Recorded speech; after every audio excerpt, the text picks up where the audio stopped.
गुरु महाराज की जय, सच्चिदानंद भगवान की जय। गुरु ब्रह्मा गुरु विष्णु गुरुदेवो महेश्वरा, गुरु साक्षात् परब्रह्म तस्मै श्री गुरुवे नमः, तस्मै श्री गुरुवे नमः। हरि उठे गुरु ठौर है, गुरु रूठे नहीं ठौर, तीन लोक दस खंड है,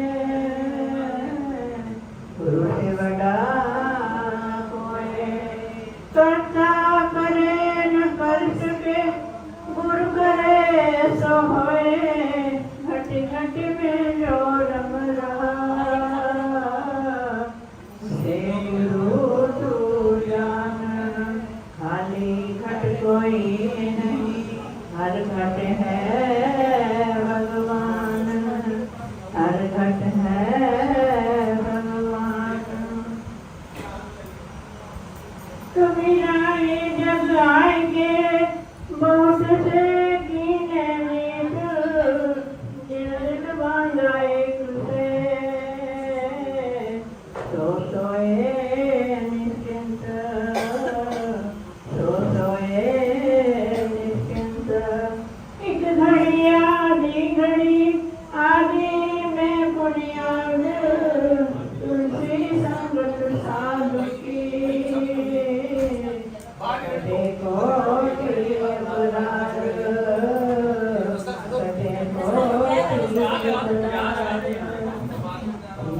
गुरु महाराज की जय, सच्चिदानंद भगवान की जय।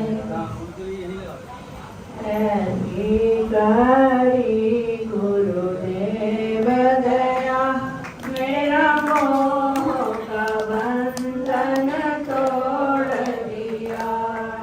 ऐसी करी गुरुदेव दया, मेरा मोह का बंधन तोड़ दिया।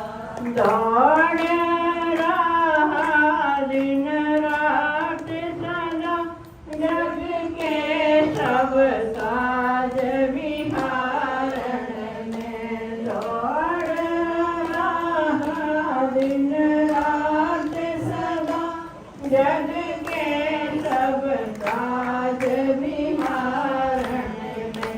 सपने सम विश्व दिखाए मुझे, मेरे चंचल चित को मोड़ दिया।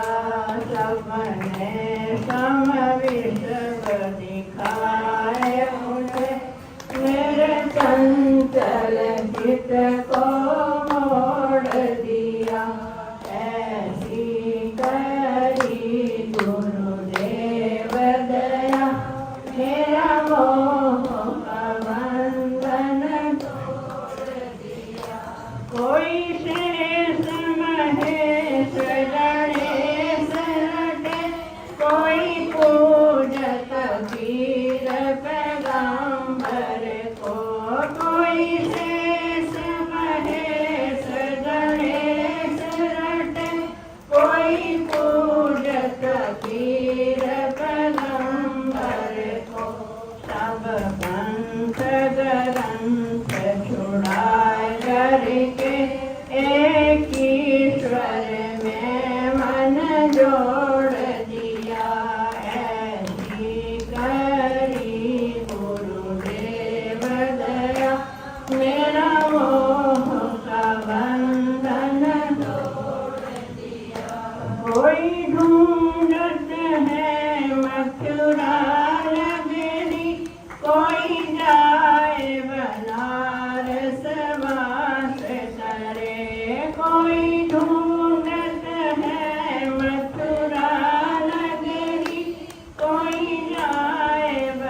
भगवान की जय।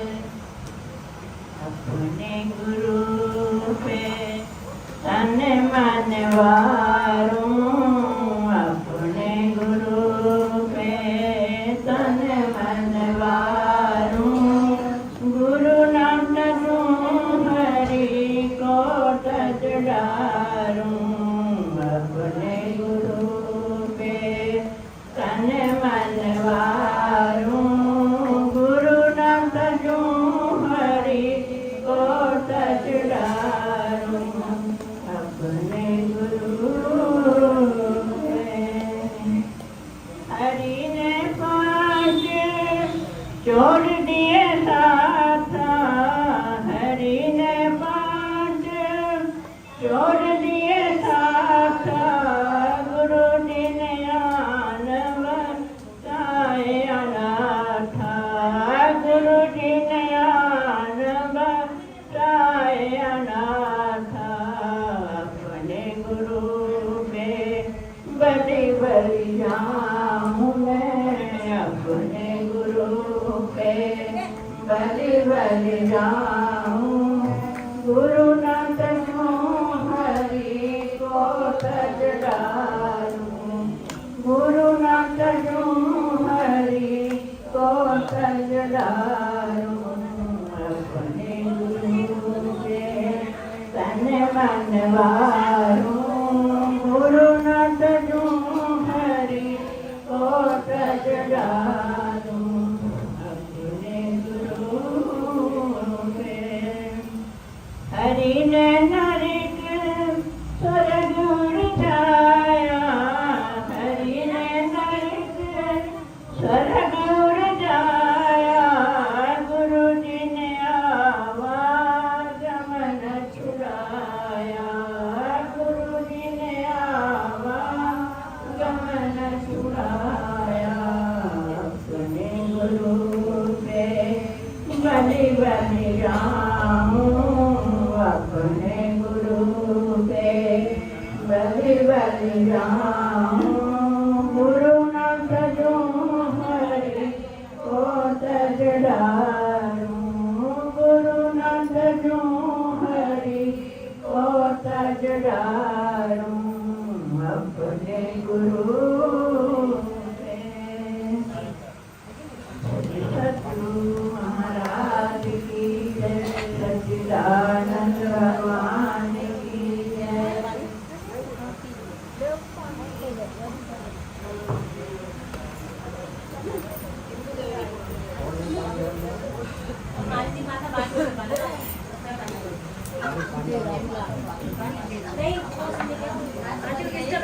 बहुत ज्यादा अभी तो अपने पे आगे बैठते, थोड़ा और आगे आगे हो जाओ ना, थोड़ा और आगे हो जाओ, कोई बात नहीं, थोड़ा और आगे हो जाओ। बोल सच्चिदानंद भगवान की जय, सद्गुरुदेव महाराज की जय।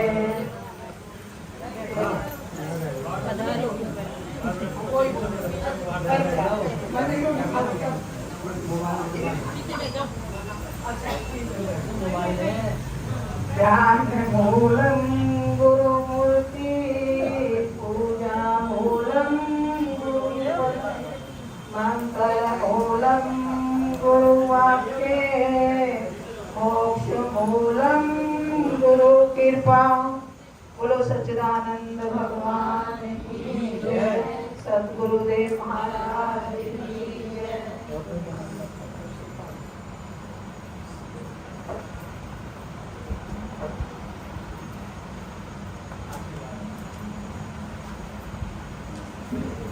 आई जग में संत तुम्हें समझाने के लिए, मिला है झोला नर्तन का कुछ पाने के लिए।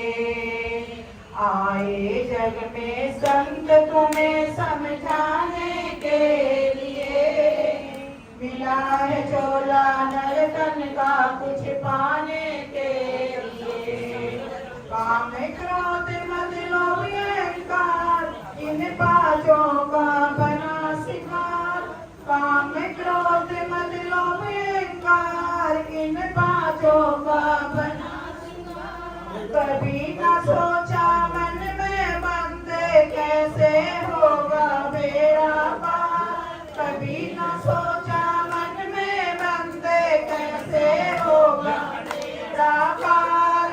में साथी मिले तुझे बहकाने के लिए, मिला है चोला नर्तन का कुछ पाने के लिए। जितने साथी मिले तुझे बहकाने के लिए, मिला है चोला नर्तन का कुछ पाने के लिए। आए जग में संत तुम्हें समझाने के लिए, मिला है चोला नर्तन का कुछ पाने के लिए। 4 दिनों की चमक चांदनी फिर अंधेरी रात है, 4 दिनों की चमक चांदनी फिर अंधेरी रात है। पानी ऊपर बुलबुला जैसे ये तेरी औकात है, पानी ऊपर बुलबुला जैसे ये तेरी औकात है। आखिर जीवन मिला तुझे मिट जाने के लिए, मिला है चोला नर्तन का कुछ पाने के लिए। आखिर जीवन मिला तुझे मिट जाने के लिए, मिला है चोला नर्तन का कुछ पाने के लिए। आए जग में संत तुम्हें समझाने के लिए, मिला है चोला नर्तन का कुछ पाने के लिए। हीरे जैसा जन्म अमोलक बिना ज्ञान जो जाएगा, हीरे जैसा जन्म अमोलक बिना ज्ञान जो जाएगा। गया वक्त फिर हाथ न आए रो रो के पछताएगा, गया वक्त फिर हाथ न आए रो रो के पछताएगा। प्रेमी जीवन मिला तुझे प्रभु पाने के लिए, मिला है चोला नर्तन का कुछ पाने के लिए। प्रेमी जीवन मिला तुझे प्रभु पाने के लिए, मिला है चोला नर्तन का कुछ पाने के लिए। आए जग में संत तुम्हें समझाने के लिए, मिला है चोला नर्तन का कुछ पाने के लिए। बोल सच्चिदानंद भगवान की जय, सतगुरुदेव महाराज की जय।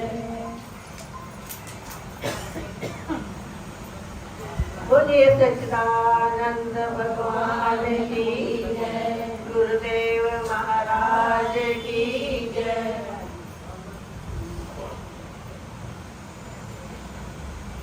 आए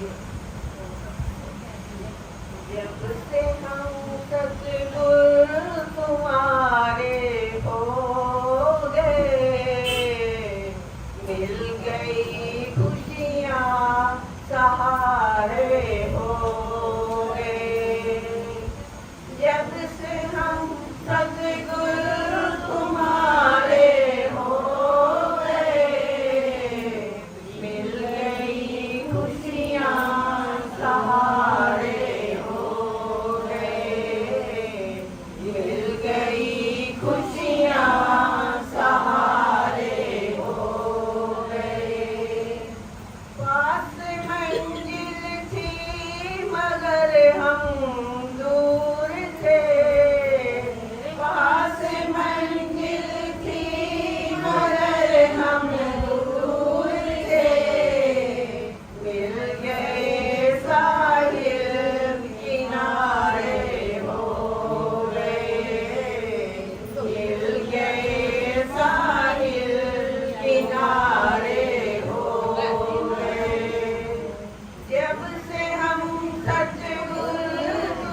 हमको हर सौगात बिन मांगे मिली, हमको हर सौगात बिन मांगे मिली। तेरी रहमत से गुजारे हो गए, तेरी रहमत से गुजारे हो गए। जब से हम सतगुरु तुम्हारे हो गए, मिल गई खुशियाँ सहारे हो गए, मिल गई खुशियाँ सहारे हो गए। बन के गुरुमुख आ गए जो दर तेरे, बन के गुरुमुख आ गए जो दर तेरे। उड़ के तो वारे न्यारे हो गए, उड़ के तो वारे न्यारे हो गए। जब से हम सतगुरु तुम्हारे हो गए, जब से हम सतगुरु तुम्हारे हो गए, मिल गई खुशियाँ सहारे हो गए, मिल गई खुशियाँ सहारे हो गए। बोलिए गुरुदेव महाराज की जय, सच्चिदानंद भगवान की जय।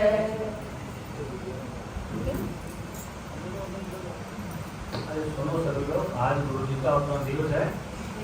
जो भी भगत अपने श्रद्धा सुमन है भजन से सत्संग से करना चाहिए, सबको मौका मिले। नहीं समझा? साल एक दिन तो आता है, भजन गा लो, जो 5 मिनट 10 मिनट के बारे में बता दो, सबको करो। सत्संग तो रोजाना खड़े खड़े खड़े गा। ठीक है। बोले सच्चिदानंद भगवान की, श्री अलखानंद जी महाराज की। ज्ञान मूलम गुरु मूर्ति, पूजा मूलम गुरु पदम, मंत्र मूलम गुरु वाक्यम, मोक्ष मूलम गुरु कृपा। तात मिले पुनिमात मिले, सुत भ्रात मिले, युवती सुखदाई।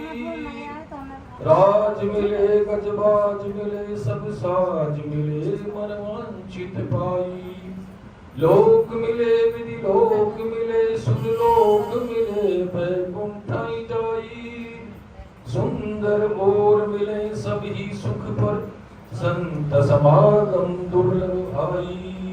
सच्चिदानंद भगवान की। गुरु महाराज के स्वागत का एक भजन है। धन गुरु आया जी, आज हमारा सतगुरु आया जी, सतगुरु आया जी, आज हमारा सतगुरु आया जी। क्या शोभा करो गुरुदेव की, मारे आनंद छाया जी। क्या शोभा करो गुरुदेव की, मारे आनंद छाया जी। सतगुरु आया जी, आज हमारा धन गुरु आया जी।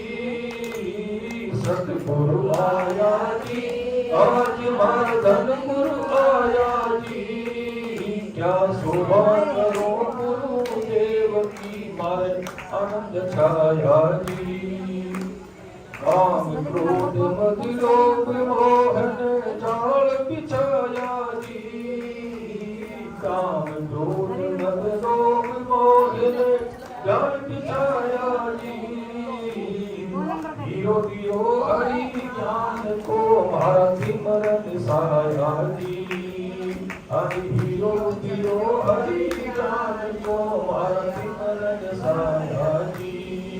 ये हमारा सतगुरु आया जी, आज हमारा धन गुरु आया जी।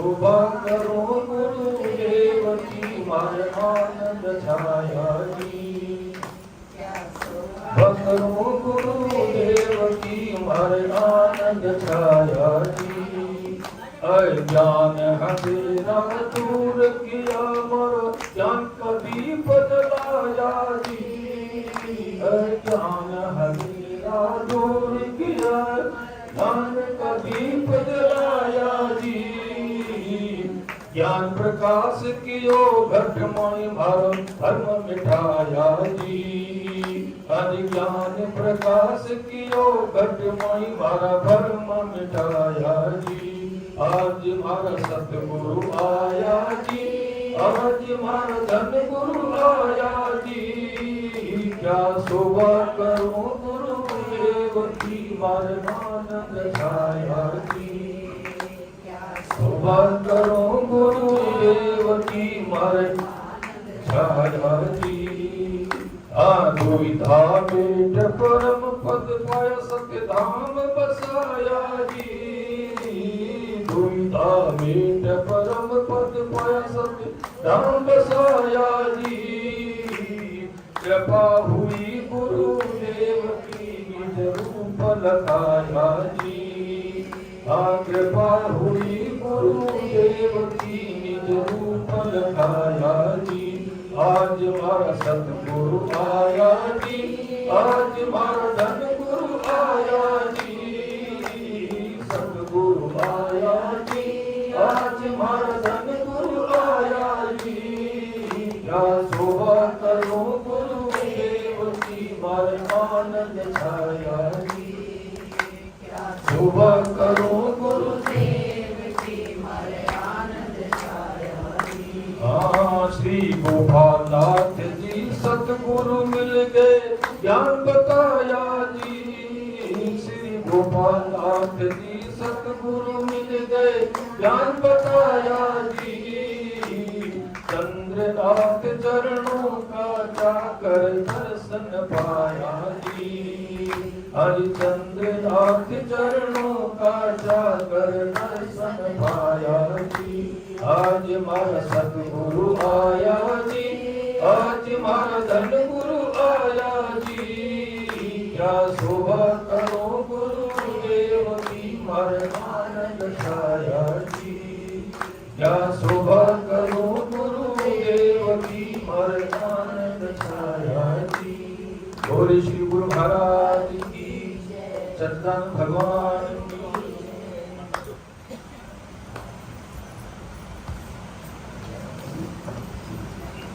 सच्चिदानंद भगवान की जय बोल श्री सद्गुरुदेव महाराज की जय आनंद ही आनंद बरस रहा बने हारी ऐसे सतगुरु की आनंद ही आनंद बरस रहा बलिहारी ऐसे सतगुरु की बलिहारी ऐसे सतगुरु की बलिहारी ऐसे सतगुरु की आनंद ही आनंद बरस रहा बलिहारी ऐसे सतगुरु की धन्य भाग हमारे आज हुए शुभ दर्शन ऐसे सतगुरु की धन्य भाग हमारे आज हुए धन्य भाग हमारे आज हुए शुभ दर्शन ऐसे सतगुरु की पावन की भारत भूमि बलिहारी ऐसे सतगुरु की पावन की भारत भूमि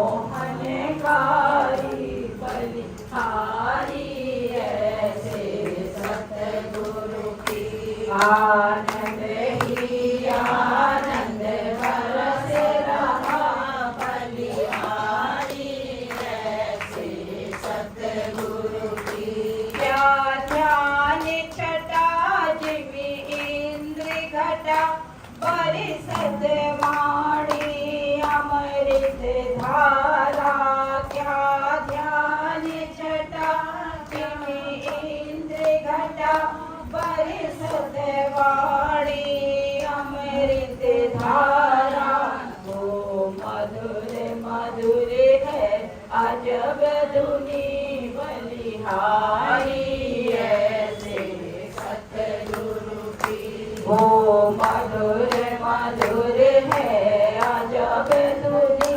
बलिहारी ऐसे सतगुरु की आनंद ही आनंद बरस रहा बलिहारी ऐसे सतगुरु की गुरु ज्ञान रूप जल बरसाकर गुरु धर्म बगीचा लगा दिया गुरु ज्ञान रूप जल बरसाकर गुरु धर्म बगीचा लगा दिया खिल रही है कैसी फुलवारी बलिहारी ऐसे सतगुरु की खिल रही है कैसी फुलवारी बलिहारी ऐसे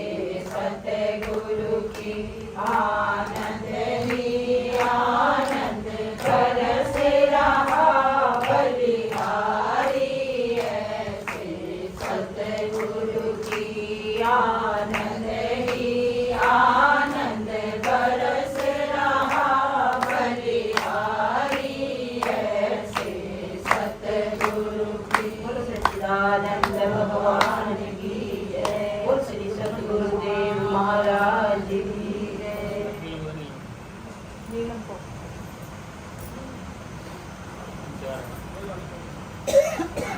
बोल सतगुरुदेव भगवान की जय सच्चिदानंद भगवान की जय गुरु ब्रह्मा गुरु विष्णु गुरुदेव महेश्वरा गुरु साक्षात परब्रह्म तस्मै श्री गुरुवे नमः तस्मै श्री गुरुवे नमः बोल सतगुरुदेव भगवान की जय सच्चिदानंद भगवान की जय गुरु की महिमा अपरंपार गुरु की महिमा अपरंपार गुरु की महिमा अपरंपार गुरु शरण में जाकर बंदे गुरु शरण में जाकर बंदे देख लो एक बार गुरु की महिमा अपरंपार गुरु की महिमा अपरंपार बिन गुरु ज्ञान नहीं मिलता है बिन गुरु ज्ञान नहीं मिलता है ज्ञान का द्वार नहीं खुलता है ज्ञान का द्वार नहीं खुलता है जीवन सार नहीं मिलता है जीवन सार नहीं मिलता रे पशु सदा आधार गुरु की महिमा अपरंपार गुरु की महिमा अपरंपार गुरु की महिमा अजब निराली गुरु की महिमा अजब निराली सूखी डाली फिर हरियाली सूखी डाली फिर हरियाली गुरु के वचन जाए ना खाली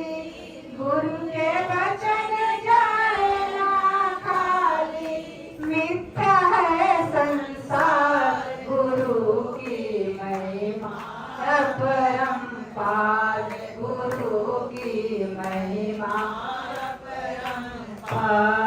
गुरु का सुमिरन कर ले बंदे, गुरु का सुमिरन कर ले बंदे, छूट जाए सब काल धंधे, छूट जाए सब काल धंधे। तेरा हो जाए बेड़ा पार, गुरु की महिमा अपरंपार। तेरा हो जाए बेड़ा पार, गुरु की महिमा अपरंपार, गुरु की महिमा अपरंपार। अरे गुरु शरण में जाकर बंदे, गुरु शरण में जाकर बंदे, देख ले के बाद गुरु की महिमा अपरंपार, गुरु की महिमा अपरंपार। बोल सद्गुरुदेव भगवान की जय, सच्चिदानंद भगवान की जय।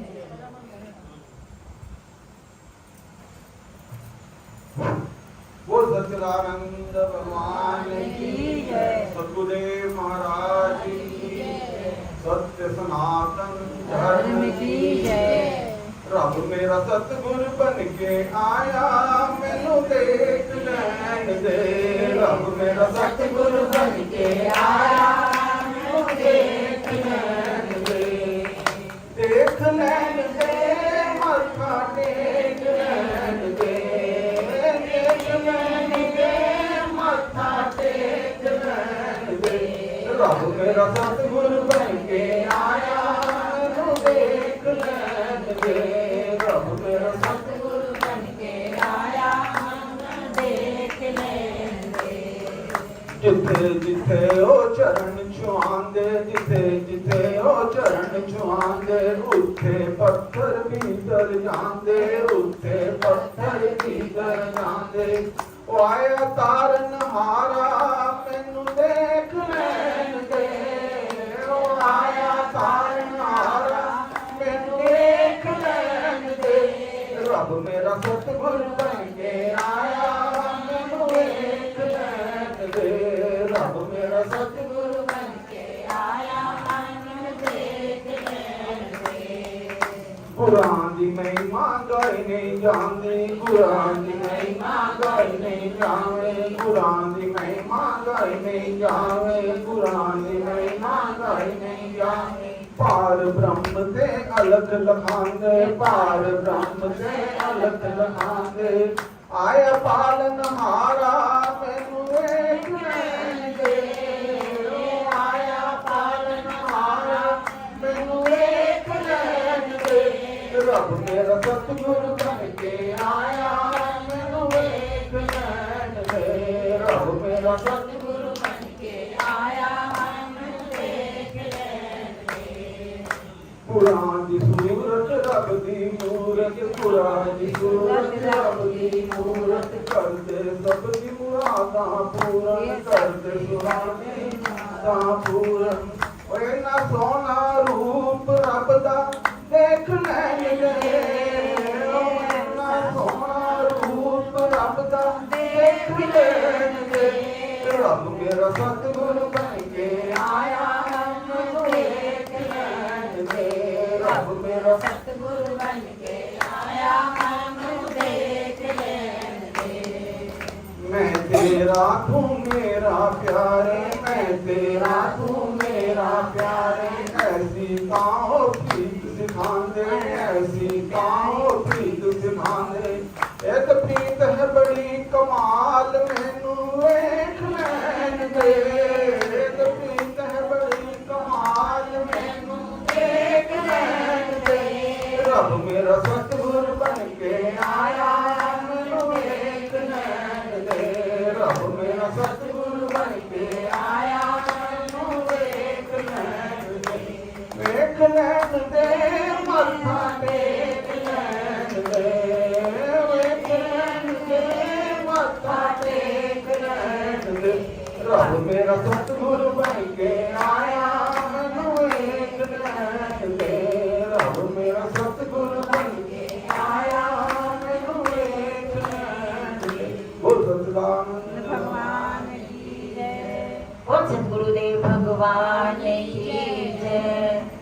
साचे दरबार की जय। लागी लगने मत तोड़ना प्यारे, लागी लगने मत तोड़ना गुरुजी मेरी लागी लगन मत तोड़ना गुरुजी मेरी लागी लगन मत तोड़ना, लागी लगन मत तोड़ना प्रभु, लागी लगन मत तोड़ना प्रभु जी मेरी लागी लगन मत तोड़ना गुरु जी मेरी लागी लगन मत तोड़ना। खेती बुआई मैंने तेरे नाम की, खेती बुआई मैंने तेरे नाम की, मेरे भरोसे मत छोड़ना प्रभु, मेरे भरोसे मत छोड़ना गुरु जी मेरी लागी लगन मत तोड़ना, हरि जी मेरी लागी लगन मत तोड़ना, लागी लगन मत तोड़ना प्रभु, लागी लगन मत तोड़ना गुरु जी मेरी लागी लगन मत तोड़ना गुरु जी मेरी लागी लगन मत तोड़ना।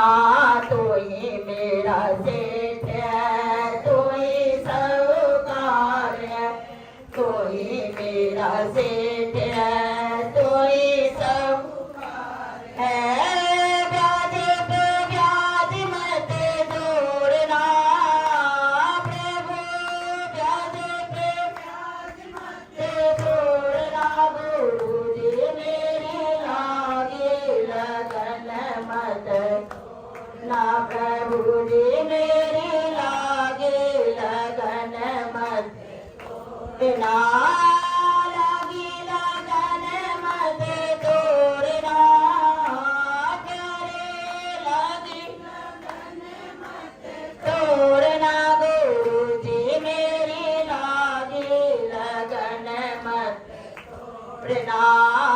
गहरी नदिया नाव पुरानी, गहरी नदिया नाव पुरानी, हाथ पकड़ मत छोड़ना प्रभु, हाथ पकड़ मत छोड़ना गुरु जी मेरी लागी लगन मत तोड़ना प्रभु जी मेरी लागी लगन तोड़ना।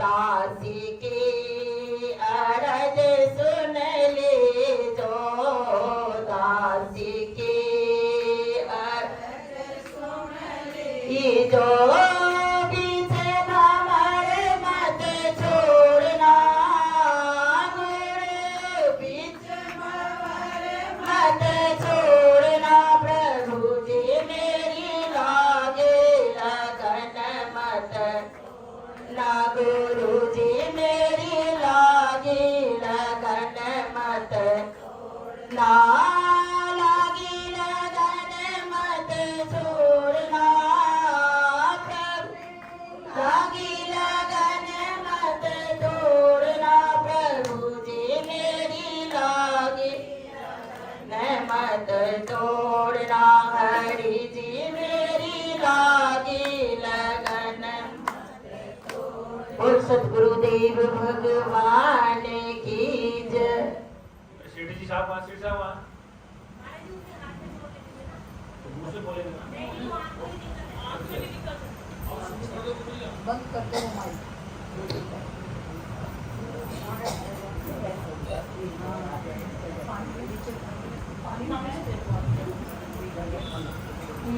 लेना पानी।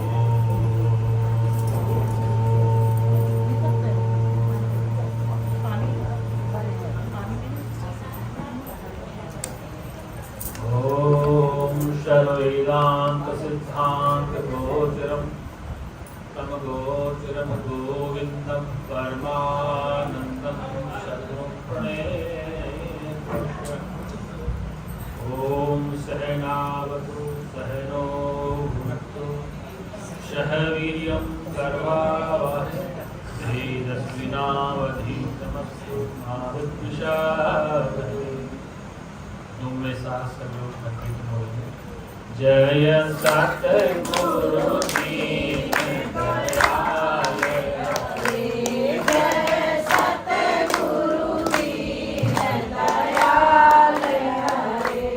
जिनने भव सागर पार करे, जिनने भव सागर पार करे। जब सुने ज्ञान के वचन भरे, जब सुने ज्ञान के वचन भरे। दुख देने वाले कष्ट करे, दुख देने वाले कष्ट करे।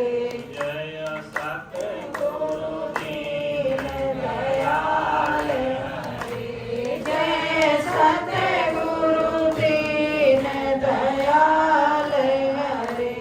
जिनने भव सागर पार करे, जिनने भव सागर पार करे। जब सुने ज्ञान के वचन भरे, जब सुने ज्ञान के वचन भरे। दुख देने वाले कष्ट करे, दुख देने वाले कष्ट करे। प्रेम से वो सच्चिदानंद भगवान की जय, सत्य सनातन धर्म की जय, संत समाज आज की जय। हर हर महादेव। अरचनी मंथनी है उस जगत नियंता परम पिता परमात्मा के शरण शरण में विराजमान समुपस्थित भक्त लोग, अपने माताएं, बच्चे, बालक एवं बालिकाएं, देखो सौभाग्यशी मनुष्य शरीर आप हम सबको मिला है। इस मनुष्य शरीर का त्रिकाल जगत में मिलना अति दुर्लभ है। 184 बीच में ये दरवाजा है। 10,99,999 जो जितने शरीरधारी प्राणी हैं उनमें से अंतिम द्वार है मनुष्य का शरीर। क्योंकि सृष्टि में 4 प्रकार से शरीरों का निर्माण होता है, जिसको 84 लाख महीने कहा है। जो लोग नए हैं ध्यान से 4 प्रकार से संसार में शरीरों का निर्माण होता है। उसको वेद में, शास्त्र में, पुराण में 84 लाख महीने कहा। एक शरीर है जो अंडे से पैदा होता है। एक शरीर कौन सा? जो अंडे से पैदा होता है। एक शरीर है जो बीज से पैदा होता है, जैसे पेड़ पौधे। एक शरीर है जो पसीने से पैदा होता है, जैसे हमारे सिर में जू पड़ जाए, गाय के थड़ में चिड़े पड़ जाए। एक शरीर वह है जो जेर से पैदा, मनुष्य का, पशु का शरीर जेर से पैदा। इनमें सबसे श्रेष्ठ शरीर मनुष्य का। अब अंडे से पैदा होने वाले कितने प्राणी असंख्य, शायद हमने देखे भी नहीं। और बीज से पेड़ पौधे पैदा होते हैं, ये भी असंख्य, इनको शायद हमने नहीं देखा। पूरी सृष्टि में कितने पेड़ हैं, कितने फूल हैं, 3 प्रकार प्रकृति है। और ये जो पसीने से पैदा होती है, ये भी किस प्रकार के, जैसे पैदा हुए पशु और मनुष्य भी अनेक प्रकार के, अनेक इनकी वैरायटी, अनेक प्रकृति है, अनेक प्रकार के इनके शरीर हैं। जैसे मनुष्य शरीर दक्षिण भारत में काला होता है, उत्तर भारत में गोरा काला दोनों होता है, और साउथ अफ्रीका में काले लोग होते, इंग्लैंड अमेरिका में गोरे लोग होते। तो वो सभी जेर से बने, लेकिन शरीर सबके बनावट अलग। ऐसे पशुओं को देख लो आप, हमारा रेगिस्तान का ऊँट अलग है, अफ्रीका का ऊँट अलग है। तो जितने प्रकार के जीव हैं, इन सब जीवों में श्रेष्ठ मनुष्य शरीर क्यों बताया, इस पर विशेष कि आज हम जो यहाँ एकत्रित हुए हैं, आज हरियाली तीज श्रावण मास की, तो आज उस महापुरुष के इस प्रकटे उत्सव पर एकत्रित हुए। प्रश्न आता है कि संसार में पशु पक्षियों के जन्मदिन नहीं मनाते लोग। पशु पक्षियों के, राम जी का जन्मदिन है, कृष्ण जी का जन्मदिन है, हनुमान जी का जन्मदिन है, अवतार व ऋषि मुनियों का, ऐसा क्यों?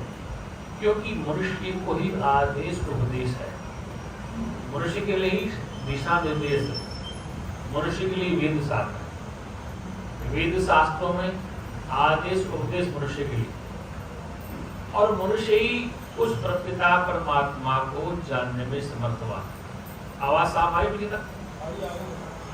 मनुष्य ही उस परपिता परमात्मा को जानने में समर्थवान है, और किसी भी प्राणी को इतनी बौद्धिक क्षमता नहीं है कि जो उस परमात्मा परब्रह्म का बोध कर सके। इसलिए विशेषता, मनुष्य कर्म करने में स्वतंत्र है, फल भोगने में परतंत्र। मनुष्य कर्म करने में स्वतंत्र है, फल भोगने में परतंत्र। और मनुष्य जैसे हंसता है, ऐसी कोई पशु पक्षी नहीं हंसता। दूसरी बात कि ईश्वर अपनी फांसी नहीं लगा सकता। मुझे कहा कि ईश्वर है, अपनी फांसी नहीं लगा सकता, ये मनुष्य अपनी फांसी लगा सकता। ये आजादी है। भगवान भी अपनी फांसी नहीं लगा सकता, मनुष्य को आजादी ये फांसी लगा सकता है और नहीं लगा सकता। और मनुष्य कर्म करने में स्वतंत्र, शुभ कर्म करे अशुभ कर्म करे, ये दोनों उसके हाथ में, फल इसके हाथ में। दूसरी बात, मनुष्य ही परपिता परमात्मा को जानने में समर्थवान है। इसे वेद शास्त्रों में इस बात कहा गया है, मनुष्य अधिकार गवाह, कि मनुष्य का अधिकार है। किस बात का अधिकार है? अर्थातो ब्रह्म जिज्ञासा। अब आपको मनुष्य मिल गया है, तो आप उस ब्रह्म को, भगवान को जानने की जिज्ञासा प्रकट करो। अर्थातो ब्रह्म जिज्ञासा, कि उस परपिता ब्रह्म को जानने की इच्छा, जिज्ञासा माने इच्छा करो। अर्थातो भक्ति जिज्ञासा, और भक्ति की जिज्ञासा में ऋषि करता है। अर्थातो धर्म जिज्ञासा, जितनी जिज्ञासा मनुष्य के लिए, धर्म की जिज्ञासा, भक्ति की जिज्ञासा, ईश्वर को ब्रह्म को जानने की जिज्ञासा, और किसी भी योनि को अधिकार प्राप्त है, फिर मनुष्य के पास अधिकार। इसलिए इस मनुष्य का जन्म अति दुर्लभ होता है, और जो जन्म मिला इसके लिए शास्त्र प्रमाण है कि पिछले शुभ कर्मों का परिणाम है ईश्वर की कृपा है। क्या है? पूर्व जन्मों का शुभ कर्म और ईश्वर का अनुग्रह से मनुष्य मिला है। मनुष्य मिला, लेकिन इस मनुष्य मनुष्यता नहीं है, प्रेम, करुणा, दया, प्रोग्राम, स्नेह, मिलनसार ये गुण नहीं है, तो मानव करने का अधिकारी नहीं। तो पहले मनुष्य, फिर मुमुक्षुता, जिज्ञासा, अर्थात ईश्वर को, भगवान को, परमात्मा को, आत्मा को, चेतन स्वरूप को जानने की जिज्ञासा मनुष्य में होनी चाहिए। अब उसमें जिज्ञासा तो है, वो ईश्वर को समझना चाहता है, ब्रह्म को बोध करना चाहता है, भगवान को जानना चाहता है, नहीं कोई बताने वाला मिले। इसलिए श्रुत्य ब्रह्मनिष्ठ गुरु का मिलना भी अति दुर्लभ है। क्या है? वे जिज्ञासु हैं जो अज्ञानता भटक जाते हैं, उनको तो ब्रह्मवेत्ता तत्वेता गुरु नहीं मिलता है, तो वो अपने सदमार्ग पर नहीं चल पाते और सत्य का बोध नहीं कर पाते, इसलिए वो भटक जाते हैं। यहाँ पर शंकराचार्य भगवान कहते हैं अपने शास्त्र में, क्या कहते हैं?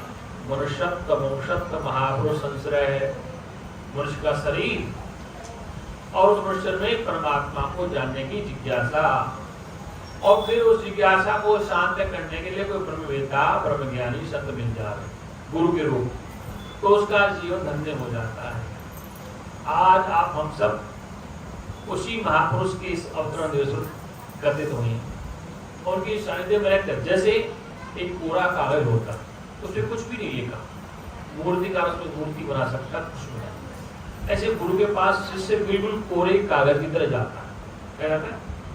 कुछ भरे भी जाते हैं, तो उनको जैसे लिखना है तो पहले उस भरे को खाली करना पड़ेगा। जैसे मोबाइल की वीवो भर गई तो उसको डिलीट मारना पड़ेगा, तो दूसरा मैसेज नहीं है।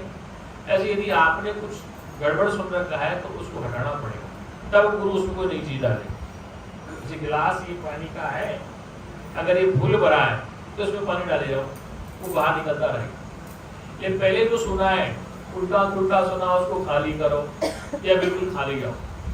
खाली गिलास में जल या दूध भर दिया जाएगा, और यदि खाली नहीं है, भरा हुआ है शंकाओं से, उल्टे पुल्टे विचारों से, तो उसमें गुरु चाहे कितना ज्ञान ऑलरेडी दे, वो बाहर निकलता चला जाएगा। ऑलरेडी पानी भरा है तो फिर पानी डाले जाओ तो वो पानी बेकार। जो जिज्ञासा सुनना नहीं चाहता, जो समझना नहीं चाहता, वो अपनी बात को सत्य सिद्ध करना चाहता है, तो फिर ऐसे का कल्याण नहीं हो सकता। इसलिए कहा है कि उस परमात्मा को जानने के लिए वह जिज्ञासु, मतलब वह उस ईश्वर को जानने वाला जीव गुरु की शरणागति होए, क्या गुरु के सानिध्य में जावे। क्योंकि अगर गुरु का सानिध्य नहीं मिलेगा तो उसको अपने परम लक्ष्य का बोध नहीं होगा। इसलिए श्रीमद् भागवत महापुराण में इस बात को कहा वेदव्यास जी ने कि गुरु शरणम गुरु शरणम गुरु शरणम गुरु शरणम गुरु शरणम गुरु शरणम गुरु शरणम गुरु शरणम हरि शरणम हरि शरणम हरि शरणम हरि शरणम हरि शरणम हरि शरणम हरि शरणम हरि शरणम गुरु शरणम गुरु शरणम गुरु शरणम गुरु शरणम। गुरु की शरणागति है। अब प्रश्न आता है कि गुरु किसको बनाए? गुरु लोगों को तो बाढ़ डाल दी, किसको गुरु बनाया जाए? तो वेद ने एक सूत्र दिया हमारे, क्या दिया? महापुरुषों ने बताया है, गुरुदेव कहा करते थे तद विज्ञानार्थम सह गुरु व्यवगच्छेत समेत बाण श्रोत्रम ब्रह्मनिष्ठम। ये वेद का मंत्र है। तद विज्ञानार्थम, उस विज्ञान परमात्मा का बोध करने के लिए शह वह जीवात्मा जो जिज्ञासु है, समर्पण भाव से, मतलब अहंकार नहीं, धन का, पद का, रूप का, यौवन का, कुल का, वन का, कैसा भी अहंकार नहीं, समर्पण भाव से जा, कैसा है? बिल्कुल सरेंडर होके जा। तो फिर उस गुरु के पास जाए, किससे? श्रोत्रम ब्रह्मनिष्ठम, कि जो वेद शास्त्रों को समझता है और समझाने में समर्थवान है, उस गुरु की शरणागति करना चाहिए। श्रोत्रम ब्रह्मनिष्ठम, जो उपनिषदों को पढ़ता है, समझता है, ब्रह्म की चर्चा करता है और ब्रह्मनिष्ठा रखता है, ऐसे महापुरुष की शरणागति होना चाहिए। और नहीं तो फिर रास्ता भटक जाएंगे। क्या? फिर रास्ता भटकने से आपका जो परम लक्ष्य है तो प्राप्त नहीं होगा, क्योंकि उस प्राप्ति की प्राप्ति करना जीवन का लक्ष्य है। प्राप्ति की प्राप्ति, जो प्राप्त तो तुम्हारे पास था लेकिन पता नहीं था, जो वस्तु तुम्हारे पास थी लेकिन बोध नहीं था। उदाहरण के लिए, जैसे मेरा मोबाइल एक दिन खो गया, मेरा मोबाइल खो गया, तो मैं टेबल पे देखता हूँ, कभी कार पे देखता हूँ, कभी बिस्तर पे देखता हूँ, कभी कुर्सी पे देखता हूँ, मोबाइल नहीं मिल रहा। और जहां जाना था वहां विलंब हो रहा था, जहां जाना था वहां विलंब हो रहा था, और मोबाइल साइलेंट था। क्या था? और देखा तो मेरी जेब में घुर-घुर कर रहा था। क्या? मेरी जेब में पड़ा साइड में, और वो घुर-घुर कर रहा, मतलब कि इसकी आवाज आ रही। तो मैंने देखा मोबाइल तो मेरे पास। ऐसे परमात्मा तो जीव के पास है, जीव परमात्मा से अलग नहीं, लेकिन उसकी कोई घंटी बजाना नहीं मिली। इसलिए उसका ठीक प्रकार बोध करने के लिए, जानकारी पूरी करने के लिए उस महापुरुष की शरणागति होना अति आवश्यक है। क्या आवश्यक है? जो ब्रह्मवेत्ता तत्ववेत्ता। अब पहचान क्या है ब्रह्मवेत्ता तत्ववेत्ता की? पहचान क्या है कि कौन ब्रह्मज्ञानी संत है, कौन ब्रह्मज्ञानी नहीं है, इसकी पहचान क्या होगी? तो इसमें स्पष्ट है कि वह ब्रह्मवेत्ता आपको सीधा वेद के 3 भाग है। कौन से भाग है? कर्मकांड, उपासना कांड और ज्ञान कांड। कर्मकांड और उपासना कांड, ज्ञान। तो कर्मकांड और उपासना कांड से ऊपर उठकर सीधा आपको ज्ञान भाग बताता है, क्योंकि कर्म से, उपासना से आप करते करते थक चुके हैं, अभी ब्रह्म का बोध नहीं हुआ। आप पूजा भी करते हैं, हवन भी करते हैं, मंत्र का जाप भी करते हैं, श्वास का ध्यान भी करते हैं, माला भी जपते हैं, रुद्राभिषेक भी करते हैं, सब कुछ करते हैं। करने के बाद भी अशांति क्यों? मंदिर भी जाते हैं, शिव चालीसा पढ़ते हैं, हनुमान चालीसा पढ़ते हैं, दुर्गा सप्तशती पढ़ते हैं, पता नहीं क्या क्या पढ़ते हैं, सुंदरकांड करते हैं, अखंड पाठ करते हैं, सब करते हैं, फिर भी जीव अशांति क्यों?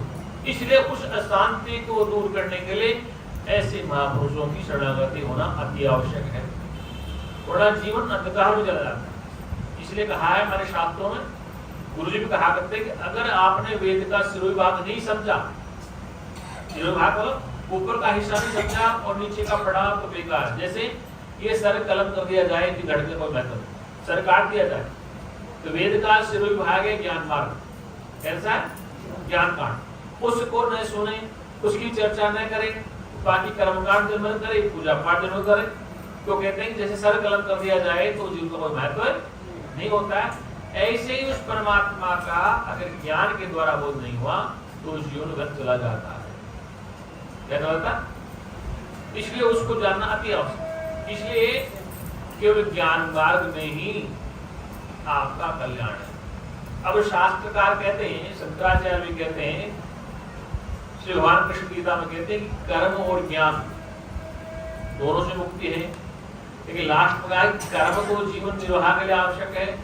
श्वास लेना, भोजन करना, ये सब कुछ कर्म है, नित्य कर्म है, तो होते ही, ये तो स्वतः होते रहते। श्वास का आना जाना, आंख का देखना सुनना, ये स्वतः कर्म होते हैं, इनमें आप कुछ नहीं कर सकते। तो श्वास को आप नहीं रोक सकते, आप उसे देखना नहीं कर सकते, सुनना बंद नहीं कर सकते, भोजन नहीं बन सकते। इस तरह की जो भी क्रियाएं वो स्वतः होंगी, चाहे ज्ञानी हो चाहे अज्ञानी, तो होंगी।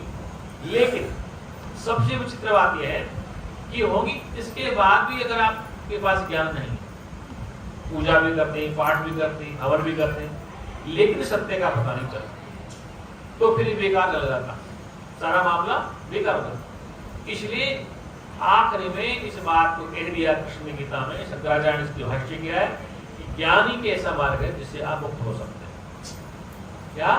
यते ज्ञानान न मुक्ति, ज्ञानादेव तो केवलम। अरे भाई, तुम्हें केवल ज्ञान को प्राप्त करना, उसको समझना। यते ज्ञानान न मुक्ति, ज्ञान के अतिरिक्त कोई दूसरा मार्ग नहीं है तुम्हें दुखों से छुड़ाने का। क्या करने का? ज्ञान के अतिरिक्त कोई दूसरा मार्ग नहीं। अब ज्ञान देखो, गाय भैंस को ज्ञान होता है, पशु पक्षी को होता है, इंसान का तो कौन सा ज्ञान है?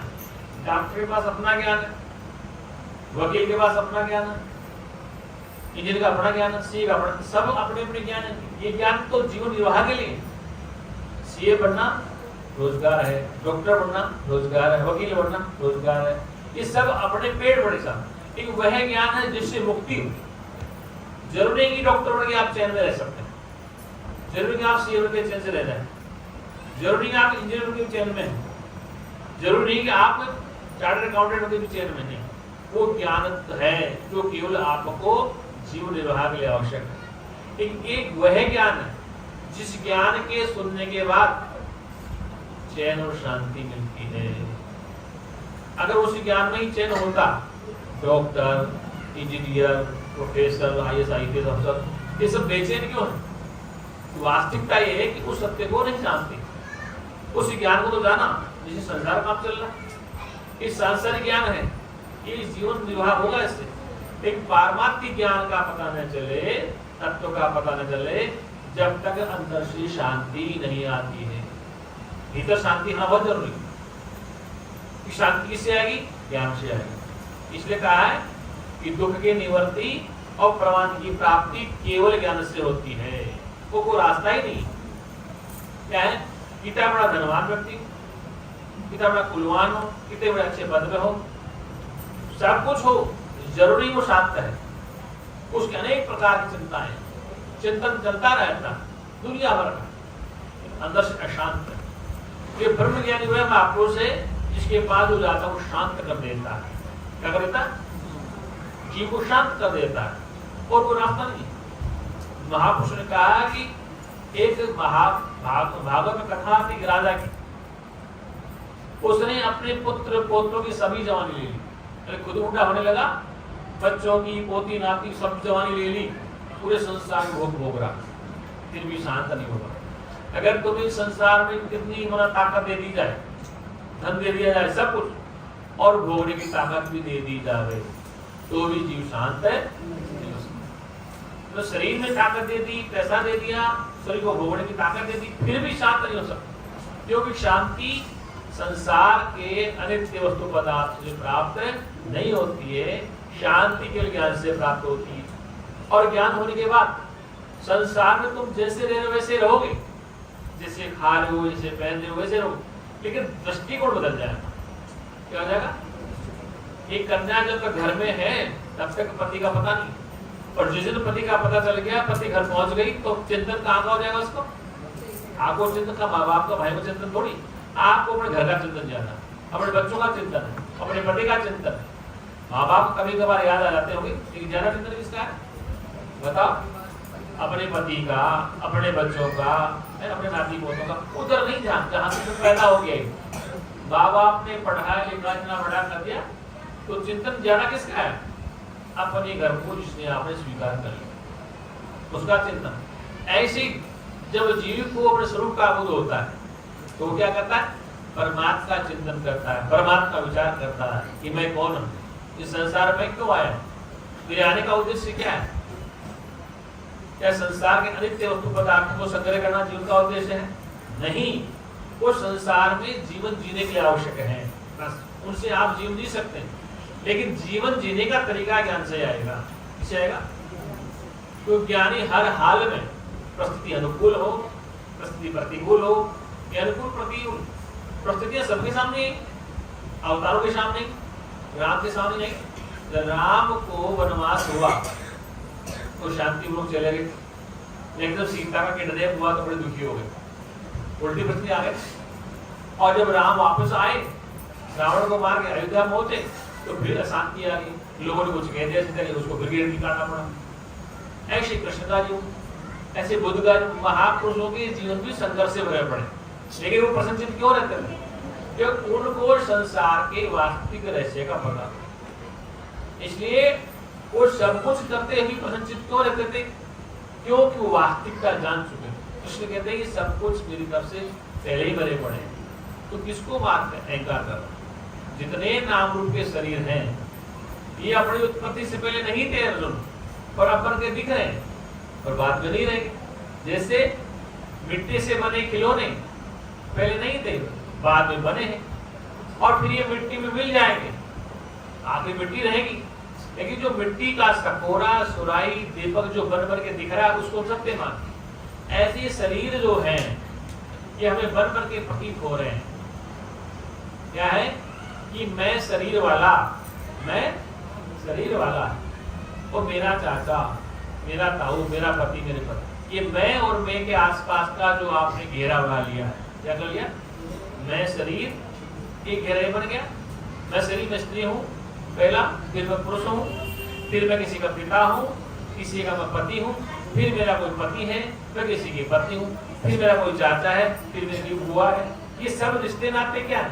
मैं के आसपास का जो घेरा, मैं के आसपास का जो घेरा है, वही तुम्हें दुख देता है।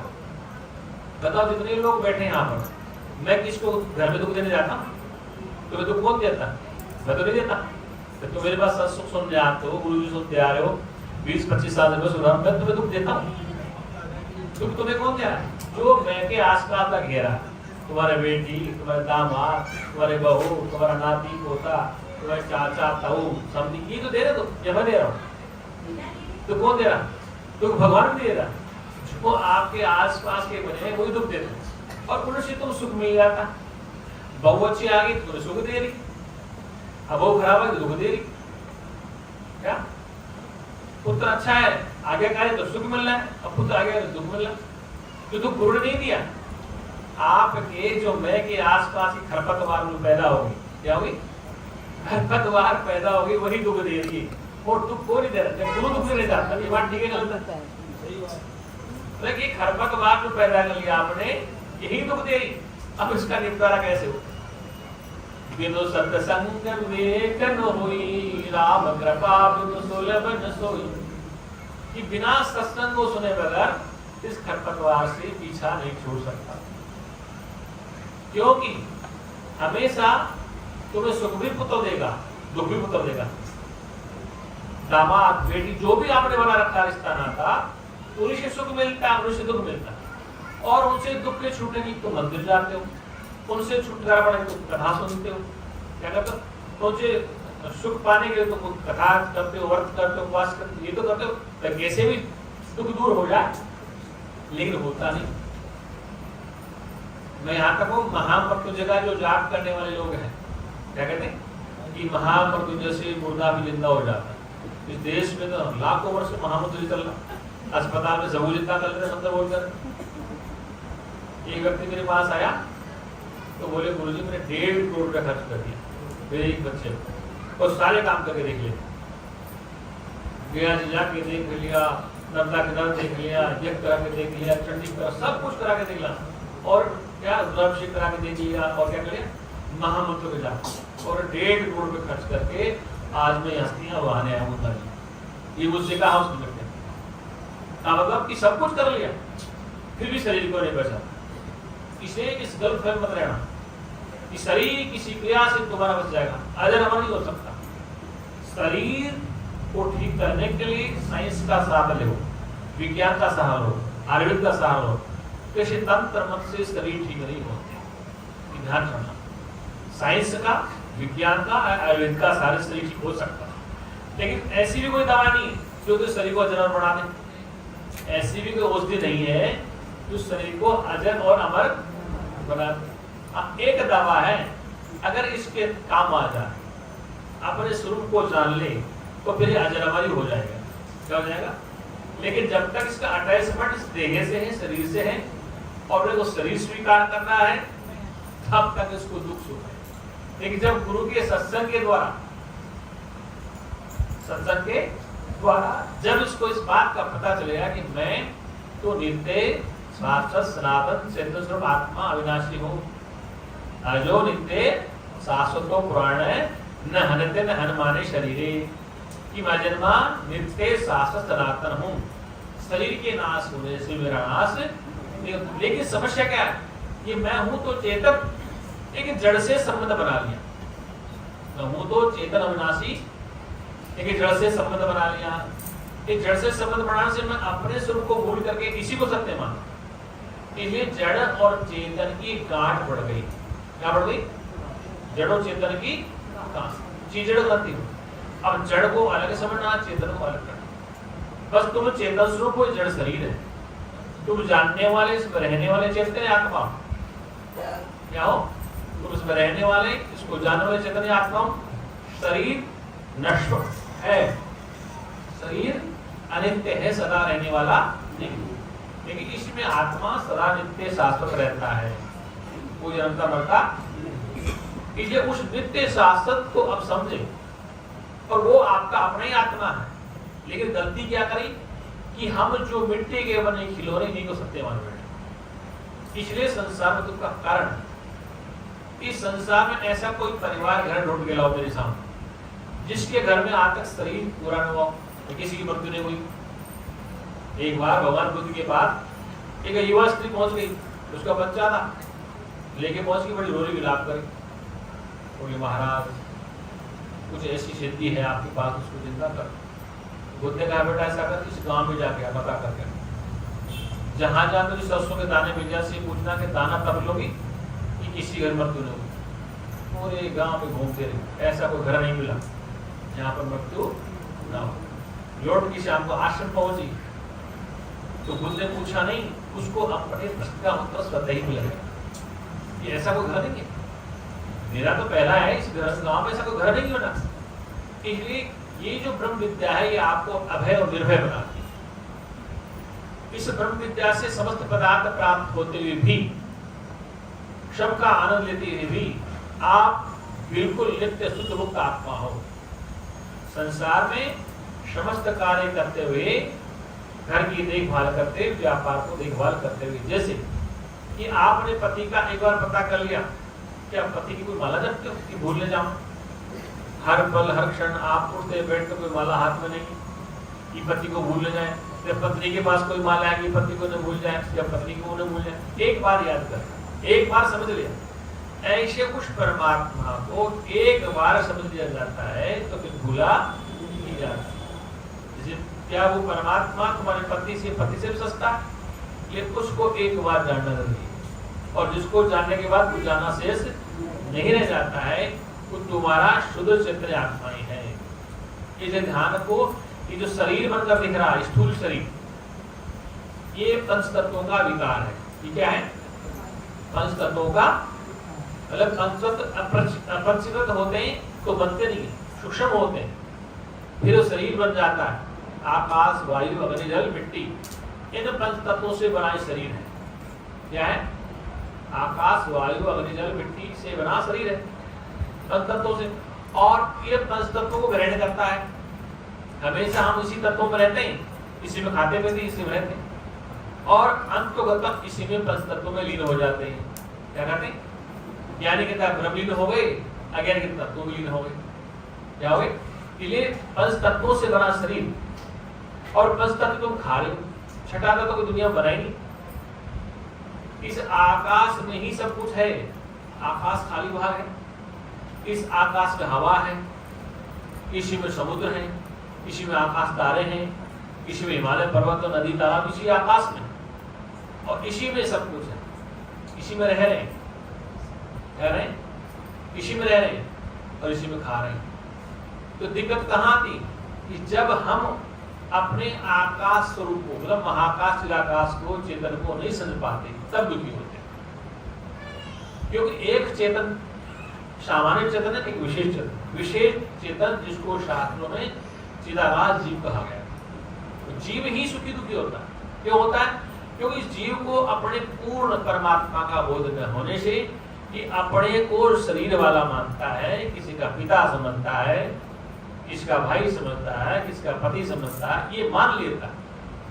और मानकर वो जब आपसे छूटते हैं या आप उनसे छूटते तो दुख का कारण बनता है। तो दुख का कारण क्या? कि हम मूल को तो भूल गए, मूल हमारा था उसको तो भूल गए। आदत बुरी सुधार लो, बस हो गया भजन। कभी नहीं क्या आदत क्या थी? कि जो वास्तव मूल स्वरूप था उसको तो भूल गए, और संसार में आकर इन्हीं को सत्य मान लिया, और इन्हीं से सुख ढूंढ रहे हो। अब सुख कैसे मिले?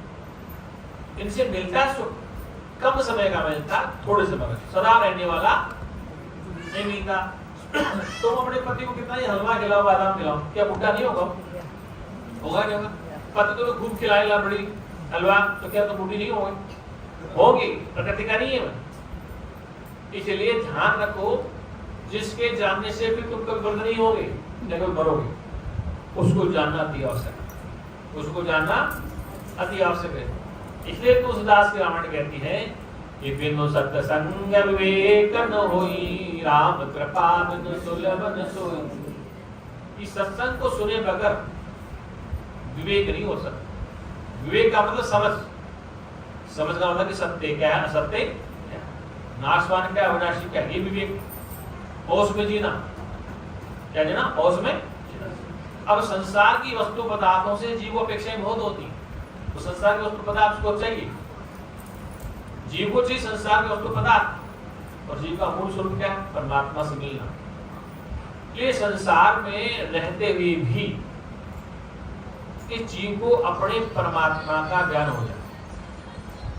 उसको ज्ञान करने के लिए क्या है? बहु काल करो सत्संग, कि बहुत काल तक सत्संग श्रवण करो। बिना श्रवण किए चैन मिलने वाला नहीं। और सत्संग क्या? कि गाना बजना सत्संग नहीं, सत्य संग, सत्य के संग जुड़ जाओ, सत्य और तुम एक हो जाओ, सत्य तुमसे अलग न रहे, तुम सबसे अलग न रहो, उसका नाम है सत्संग।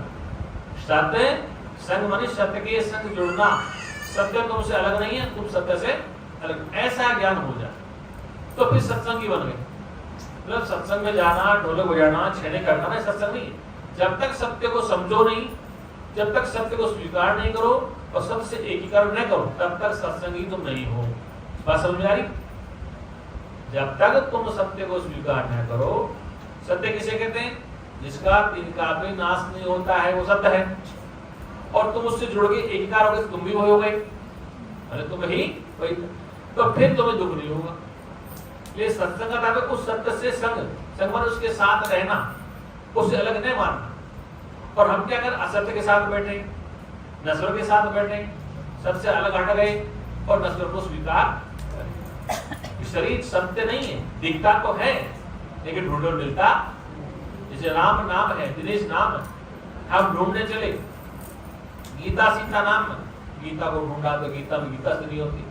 जहाँ पे हाथ रखो तुम्हारा गीता के बाल है, चमड़ा है, मांस है, प्रबोधक है, और हड्डी मांस, गीता मिली नहीं। गीता हम गीता किसे कहते? इस हार्ड में है, मांस में है, लोथ में है, क्या है, और फिर इसका खरल कर दे तो क्या मिला? मैटर राइट, केवल जानने वाला एक ही बचेगा, क्या मिलेगा? इसलिए इस असत से सत्य की ओर चलो। ये वेद कहता है तमसो मां ज्योतिर्गमे ज्ञानमृतम, तब मानी अंधकार से उठो और उस चेतन से परमात्मा का बोध करो। फायदा क्या होगा? नामृतम, तुम मरोगे नहीं, तुम्हारी मृत्यु नहीं होगी। अंधकार से उठो और प्रकाश में चलो। प्रकाश में चलने का तात्पर्य कि अंधकार मानी अज्ञानता को दूर हटाओ और ज्ञान में आरूढ़ हो जाओ। क्या होगा? अपने ज्ञान में आरूढ़ हो, फिर तुम्हें संसार में कोई कष्ट है नहीं। कष्ट कब है? जब अज्ञान में खड़े हैं। कष्ट कब है? जो संसार के अनित्य वस्तुओं पदार्थों को सत्य मानते हैं तो कष्ट है। कष्ट कहाँ नहीं है? जब तुम ज्ञान में आरूढ़ हो, तुम सत्य में आरूढ़ हो, तुम सत्यवादी हो, सत्य से जुड़े हुए हो। किससे जुड़े हो? सत्य से तुम जुड़े हुए हो और सत्य और तुम अलग अलग नहीं। ऐसी आपकी दृढ़ वृत्ति बन जाए। और वृत्ति भी बार बार बदलती रहती है। कभी आपकी वृत्ति पत्नी की बन, मैं पत्नी हूँ, फिर वृत्ति पति की बन जाती है, फिर मैं किसी की माँ। की वृत्ति बार बार बदलती है, बदलना वृत्ति बदलती है। जैसे मैं सामने खड़ा हूँ तो आपके अंदर गुरु जैसी वृत्ति आ गई, फिर आपके सामने बच्चा आ गया तो माँ जैसी वृत्ति आ गई, फिर भाई आ गए तो भाई जैसी वृत्ति आ गई, पति आ गए तो पति जैसी वृत्ति। ये सारे रिश्ते वृत्तियों से, ये मन की वृत्तियों से रिश्ते बना रखे आपने। और वृत्ति बदलती रहती है। वृत्ति के पीछे जो जानने वाला है, साक्षी है, वो बदलता नहीं है। इसलिए तुम साक्षी हो तो नित्य शाश्वत। ऐसा ज्ञान को ऐसे महापुरुष के पास आके ही समझा जा सकता है। क्योंकि देखो पत्थर कितना बेडोल होता। जब मैं गुरु जी की मूर्ति बनाने जयपुर गया तो उस मूर्तिकार से मैंने बात की, एक बड़ा पत्थर दिखा बनाने में, गुरु जी ये लो पत्थर ये लो। तो हमें क्या पता है मूर्ति घुसी पड़ी। तो उसने दिखाया इतना पैसा लूंगा, इतना पैसा लूंगा, बड़ा भारी पत्थर देखा। 2 बार गया, दूसरी बार तो उसको काट दे, मिट्टी का बना के दिखाया, कहाँ से मिट्टी का बना के दिखा, ऐसा इसमें कभी बताओ, आँख ऐसी, पैर ऐसे, नाक ऐसे, सब सही करो, फिर मूर्ति बने। पहले कच्चा मॉडल दिखा, फिर पत्थर। तो क्या था कि पत्थर की मूर्ति को तराशा, पत्थर को तराश के मूर्तिकार ने मूर्ति बना दी और वो मूर्ति पूजनीय होगी। ऐसे गुरु भी एक ऐसा मूर्तिकार जो अज्ञानी जीव है उसको गढ़ देता है, और अल्पज्ञ है जो दुखी है उसको ऐसा कर देता है कि वो भीतर से अपने आप को अजन्मा नित्य शाश्वत स्वीकार करने लग जाता है। और जब तक नहीं समझता, क्योंकि बड़े पत्थर को काट देता है, मूर्ति तो उसमें पहले ही होती, पत्थर में मूर्ति ऑलरेडी पहले होती है, तो बड़े में पत्थर को काटता। अगर मूर्ति उसमें ना तो निकलती कैसे? ऐसे गुरु के पास आप गए, अगर आपके अंदर चेतन न होता तो गुरु जेब से चेतन नहीं डालेगा आपका, तो गुरु आपके अंदर चेतन नहीं डालेगा। चेतन तो आपके पास पहले ही था, लेकिन उसके आसपास जो खरपतवार घुस गई थी उसको काटना जरूरी है। चेतन तो आपके पास ऑलरेडी प्रथम ही था, लेकिन कहाँ फंस गया वो? चारों तरफ उसमें अपने को फंसा लिया। इसलिए उसको हटाने का एक रास्ता है। क्या रास्ता है? एक ही रास्ता है, नित्य अनित्य वस्तु का ज्ञान करो, सत्य असत्य वस्तु का बोध करो, नाशवान अविनाशी क्या उसका बोध करो, सत्य को सत्य स्वीकार करो, असत्य को असत्य स्वीकार। अब शरीर आपका जो बनकर दिख रहा है ये असत्य भी नहीं, क्योंकि दिख रहा है, ये शरीर दिख रहा है, इसे असत्य नहीं कह सकते। हाँ, बंदे का पुत्र नहीं होता, आकाश से फूल लेते, असत्य भाषण असत्य, लेकिन जो दिख रहा है उसको असत्य नहीं कहते, वो मिथ्या है। दिखता है लेकिन ढूंढने में मिलता, इसे मिथ्या कहते हैं। सत्य उसे कहते हैं जो 3 काल में नाश नहीं होता। असत्य वह जो होता ही, ये शरीर असत्य नहीं, मिथ्या है। क्या है? शरीर मिथ्या है, दिखता है, असत्य नहीं कह सकते आप। दिख रहा ये मिथ्या है, क्यों? ढूंढने मिलता। ये मिथ्या का बोध करो, सत्य का बोध करो, असत्य का बोध, और फिर बोध करके अपने सत्य स्वरूप में आरूढ़ हो जाओ, तब आपके जीवन में हरियाली आएगी। वरना तो जीवन में दुखी दुख है। क्या है? जीवन में कष्ट कहाँ है? जो अज्ञानता में कष्ट है, ज्ञान में कष्ट है। तो इस ज्ञानी संसार में समस्त खेल खेलते हुए भी, समस्त खेल खेलते हुए वो अपने आप में निरत रहता है। जैसे उदाहरण के लिए जल में कमल का फूल रहता है, कीचड़ में रहता है, जल में रहता है, लेकिन फूल के ऊपर कोई भी कीचड़ पानी नहीं आ सकता। ऐसे वो संसार में रहकर समस्त कर्म करते हुए निर्लिप्त है। इसलिए कहा गीता में, न करोति न लिप्यते, वो कर्तापन में फंसता नहीं है, न वो लिप्त होता है। कर्तापन में न फंसता है, न लिप्त होता है। तो ध्यान रखना, कर्ता कहाँ होता है? दो में होता है। किसमें होता है? देखो आप हमारे सब शिष्य से बता रहा हूँ बात, गुरुजी इसलिए कहते हैं अनजान नहीं बना बात, जब समझेगा उल्टा। कर्ता हमेशा दो में होता है। किसमें होता है? एक करने वाला, एक कराने वाला। कर्ता कर्म कर्म तीन चीजें होती, अज्ञान में होती, कर्ता कर्म और कर्म, ज्ञाता ज्ञान और ज्ञेय, ध्याता ध्यान और देन। ये क्या त्रेतवाद है। और जब ज्ञान के अनुसार ये चला पता, त्रेत होता ही नहीं है। कर्ता अलग नहीं है, कर्म अलग नहीं है, करण अलग नहीं, ज्ञाता अलग नहीं है, ज्ञान अलग नहीं है, ये वस्तु अलग है। ज्ञान जिसके द्वारा जाना जाए, ये वस्तु जिसको जाना जाए, जिसके द्वारा जाना है वो ज्ञान, ज्ञाता ज्ञान और ज्ञेय। जैसे इस फूल को देखा, इसका ज्ञान हुआ। ये वस्तु फूल है, जिसके द्वारा देखा गया वो आंख है, तो जानने वाला ज्ञान। ज्ञाता ज्ञान और ज्ञेय, ध्याता ध्यान और ध्येय। जब तुम ध्यान करते हो, आंख मीचते हो, श्वास का ध्यान करते हो, तो ध्यान करते हुए आप ये सोचो कि ध्यान में जो वस्तु आ रही है, देवी देवता जो आ रहे हैं, श्वास जो चल रहा है, प्राण जो चल रहा है, उस पे आप ये विचार करो कि जो दिख रहा है वो मुझे जानता है, मैं उसको जानता हूँ।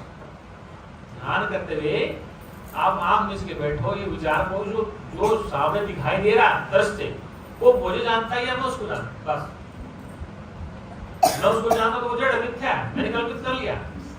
मैं उसको जानता हूं, मुझे उजड़ वस्तु। इसलिए ध्याता ध्यान ध्येय, ज्ञाता ज्ञान ज्ञेय, कर्ता कर्म और कर्म, ये त्रेतवाद है। जहां तक जहां भ्रांति है, ये विज्ञानी के यहाँ पर न कर्म होता है, न कर्ता होता है, न कर्म होता है, न ज्ञाता होता है, न ज्ञेय होता है, केवल ज्ञान ही होता है। एक ही वस्तु होती है। इसलिए न करोति न लिप्यते, वो कर्ता पर में बनता है, न कर्म उसका लागू होता है, न लिपायमान होता है। लिपायमान कब होगा? संसार में तुम जाओ, तुम्हें लोग क्या कहेंगे? अरे ज्ञान होना कोई आसान चीज है क्या? क्या होना? ज्ञान होना कोई आसान चीज? कहना आसान नहीं होना, लेकिन ध्यान रखना, आप कभी ज्ञान से हटे ही नहीं है। आप कभी सत्य से हुए नहीं। क्या आप किसी भी अवस्था में सत्य से नहीं हटे? सुनो, आप जब माँ के पेट में थे तो भी सत्य के अलग नहीं थे। माँ के पेट से पहले भी सत्य में थे, उससे पहले तुम सत्य में थे, फिर पिता गर्भ में सत्य के साथ थे, माँ के गर्भ में सत्य के साथ थे, फिर बाहर आए तो भी सत्य में रहे, बचपन सत्य में था। तो सत्य से आपको हटे ही नहीं। परमात्मा आपके साथ किसी अवस्था में अलग नहीं हुआ। कुत्ता बिल्ली भेड़िया बने तो भी तुम्हारे साथ परमात्मा था। ये बस ना मनुष्य में था कि आप किसी भी योनि में चले गए तो भी परमात्मा से अलग है नहीं। लेकिन यही एक ऐसा योनि है, मनुष्य के शरीर है जो उसमें तुम जान सकते हो। कुत्ता बिल्ली भेड़िया को नहीं हो सकता, गाय भैंस। इसलिए तुम परमात्मा से कभी किसी भी अवस्था में अलग नहीं हटे। इसलिए कृष्ण गीता में नित्य युक्त योगिन, ज्ञानी तो हमेशा नित्य रहता है, अनित्य कभी गए नहीं। उसके हर कर्म नित्य में होते हैं, अनित्य में होते ही नहीं है।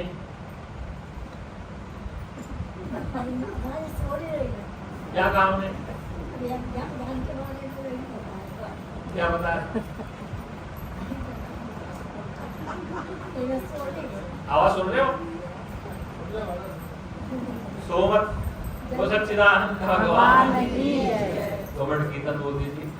सत्यम ज्ञान अनंतम ब्रह्म, सत्यम ज्ञान अनंतम ब्रह्म, सत्यम ज्ञान अनंतम ब्रह्म, सत्यम ज्ञान अनंतम ब्रह्म, सत्यम ज्ञान अनंतम ब्रह्म, सत्यम ज्ञान अनंतम ब्रह्म, सत्यम ज्ञान अनंतम ब्रह्म, सत्यम ज्ञान अनंतम ब्रह्म, विज्ञानम अनंतम ब्रह्म, विज्ञानम आनंदम ब्रह्म, विज्ञानम आनंदम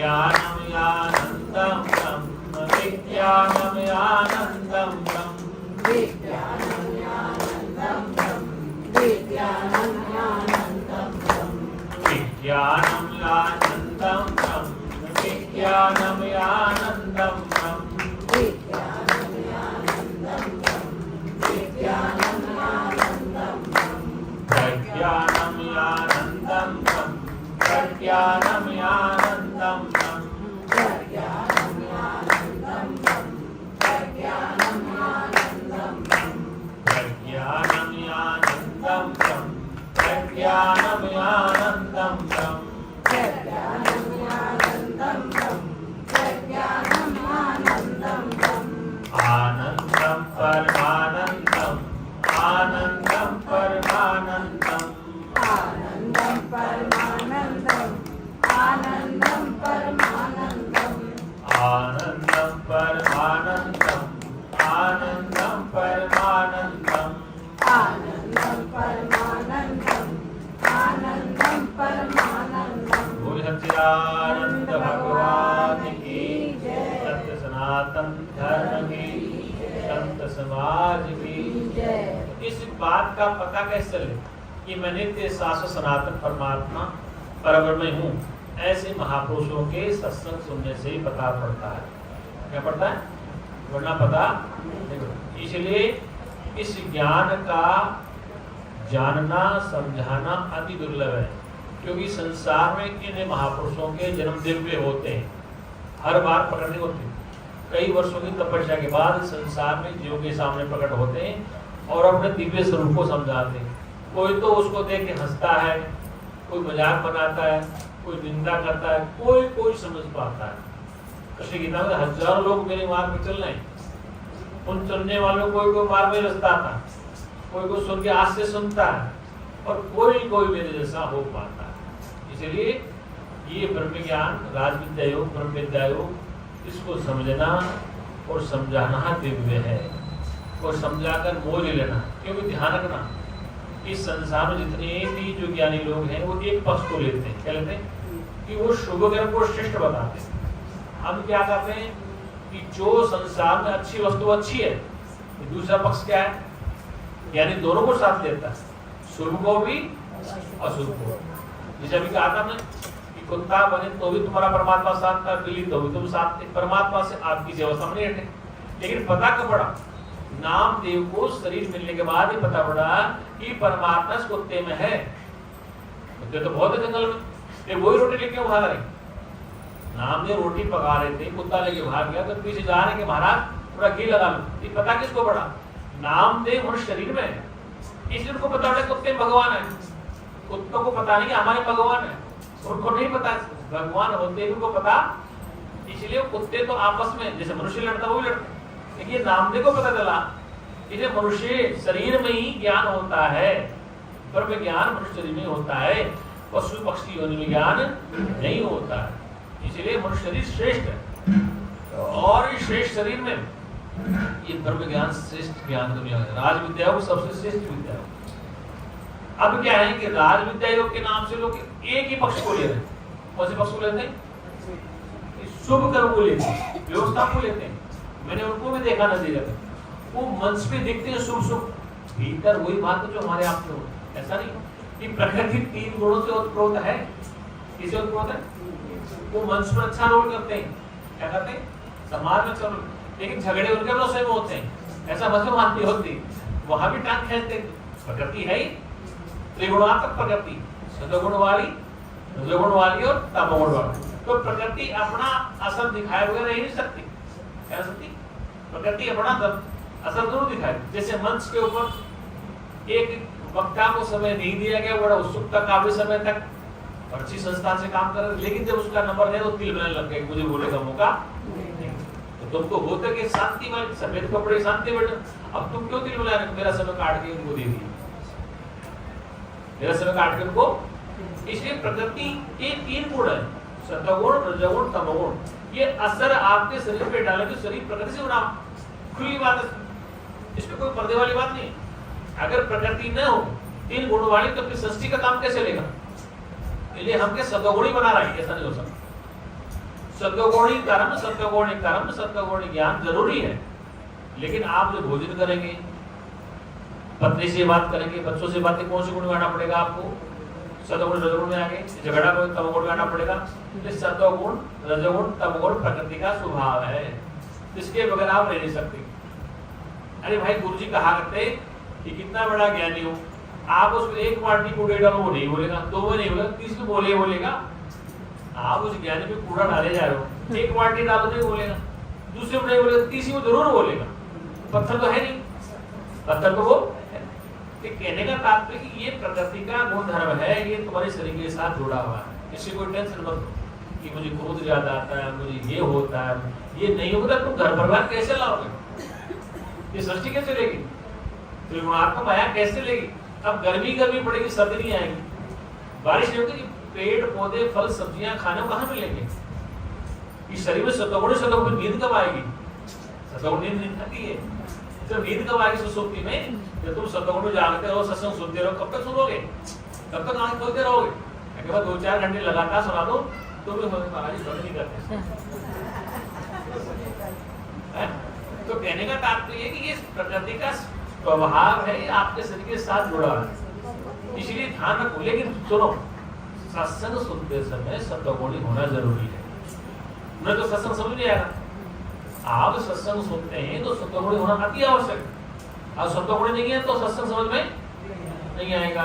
क्लास में जब तक टीचर पढ़ा रहा है, बच्चे का मन, बुद्धि, चित्त एक जगह केंद्रित होना चाहिए, चित्तवृत्ति एकाग्र होनी चाहिए। अगर चित्तवृत्ति एकाग्र नहीं है तो फिर वो विषय वस्तु समझ में नहीं आएगी। अगर विषय वस्तु समझ में तो उसको आने का जो लक्ष्य है, उद्देश्य, उसका फायदा क्या होगा? कहीं आएगा के लिए थी, उसका लक्ष्य क्या था? आराम से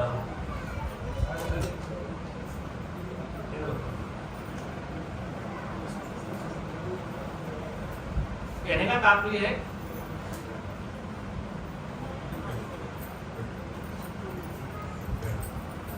तो कहने का प्रयास क्या था?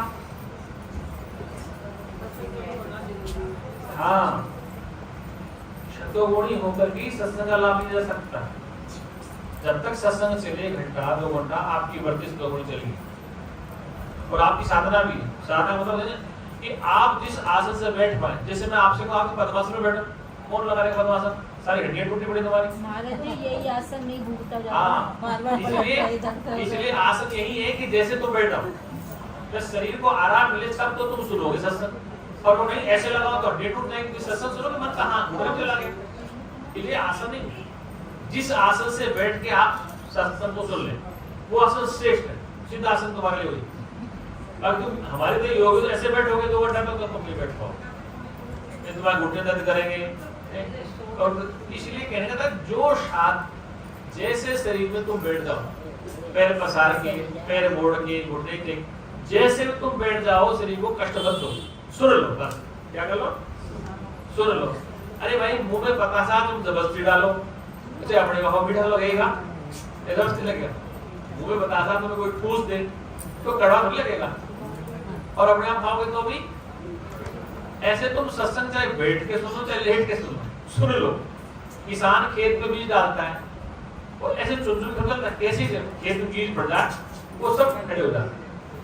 ये सुन लेना चाहिए। ये इतना कहूंगा कि सत्वगुणी होना सत्संग के लिए जरूरी है। जब तक सत्संग चले चित्त वृत्ति आपकी सत्वगुणी होना अति आवश्यक है। और रजोगुणी है, तमोगुणी तो फिर विषय भटक जाएगा, आपका मन देखो चला जाएगा। तो कहने का तात्पर्य एक घड़ी आधी घड़ी आदि में बुनियाद, तुलसी संगत साध की तो कटे कोटि अपराध। एक घड़ी का सत्संग, आधी घड़ी का, आदि में बुनियाद, तुलसी संगत साध की कटे कोटि। जितना आपने सुना वो समझ में आ गया तो कटे कोटि, करोड़ों अपराध जाने अनजाने में आप सो गए। जैसे अंधेरे कमरे में बल्ब जल जाता है तो अंधकार भाग जाता है, ऐसे ज्ञान की चिंगारी जल जाती है तो जो आपने किए सब सुहा हो जाता। कपास का एक तिल लगा दो, कपास सूखी लकड़ियों में एक माचिस की तिल लगा दो, सब जल जाएंगे। ऐसी ज्ञान का दीप जलते ही सारे सुहा हो जाएंगे। लेकिन जब तक ज्ञान का दीप नहीं जलेगा तब तक तुम जिंदगी भर दीप जलाते रहो। मंदिरों में जलाओ, मस्जिदों में जलाओ, तीर्थों में जलाओ, ये भीतर का दीप न जले तब तक इसे मिलने वाला। इसलिए कबीर ने कहा है, पानी में मीन प्यासी मोय सुन सुन आवे हासी, पानी में मीन प्यासी मोय सुन सुन आवे हासी, मोय सुन सुन आवे हासी, मोय सुन सुन आवे हासी, मोय सुन सुन आवे हासी, मोय सुन सुन आवे हासी, पानी में मीन प्यासी मोय सुन सुन आवे हासी, पानी में मीन प्यासी मोय सुन सुन आवे हासी। मृगी नाभि में कस्तूरी वन वन फिरत उदासी, मृगी नाभि में कस्तूरी वन वन फिरत उदासी, आत्म ज्ञान बिना न भटके ज्ञान थोड़ा क्या काशी, आत्म ज्ञान बिना न भटके ज्ञान थोड़ा क्या काशी, पानी में मीन प्यासी मोय सुन सुन आवे हासी, मोय सुन सुन आवे हासी, मोय सुन सुन आवे हासी, मोय सुन सुन आवे हासी, मोय सुन सुन आवे हासी, पानी में मीन प्यासी मोय सुन सुन आवे हासी, मीन प्यासी मोय सुन सुन आवे हासी। जल में कमल कमल पे कलियां जा पर भंवर लुभासी, जल में कमल कमल पे कलियां जा पर भंवर लुभासी, तो बस मन त्रैलोक भयो है यति सती सन्यासी, तो बस मन त्रैलोक भयो है यति सती सन्यासी, पानी में मीन प्यासी मोय सुन सुन आवे हासी, पानी में मीन प्यासी मोय सुन सुन आवे हासी। विधि हरि हर जप ध्यान धरत है मुनि जग सहस अठासी, विधि हरि हर जप ध्यान धरत है मुनि जग सहस अठासी, सो साई तेरे घट माही अलग पुरुष अविनाशी, सो साई तेरे घट माही अलग पुरुष अविनाशी, पानी में मीन प्यासी मोय सुन सुन आवे हासी, पानी में मीन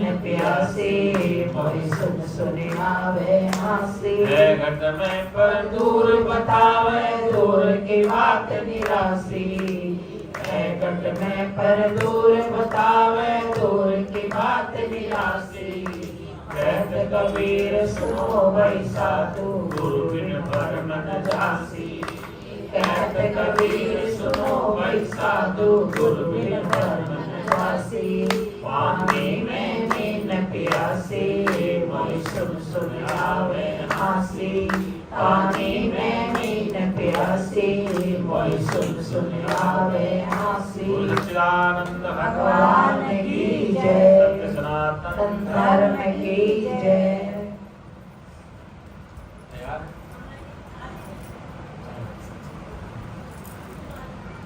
रमन जी तुम्हारे वहाँ आके बोलने के लिए तुम्हें आप याद है? याद है? चला जाए। तो आपकी तो सबको याद होगी वाले में। कौन सी याद तू बोली वही बता। कौन सी याद तू बोली मुझे बता। आपने तो कहते कहा तुम ब्रह्मा जी बोले, या गुरु जी बोले, या देवी बोले। महाराज जी का बर्थडे है तो महाराज जी की बोलूँगा और किसकी हाँ बोलूँगा? ये बात तो याद है मोहम्मद ने। हाँ जो तो पंखा मत कर चल जाएंगे। पंखा करने सब बंद हो जाएंगे। नहीं ऐसे तो चल रहा है ना। हाँ चल रहा है ऐसे। इसलिए चल रहा है महाराज जी। ऐसे बैठ रहे हो तो चलो क्या हुआ? एक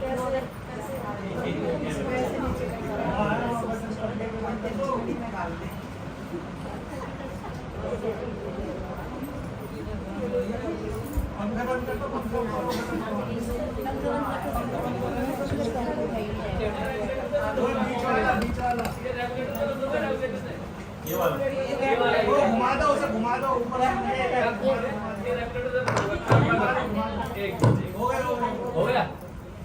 हो गया बंद।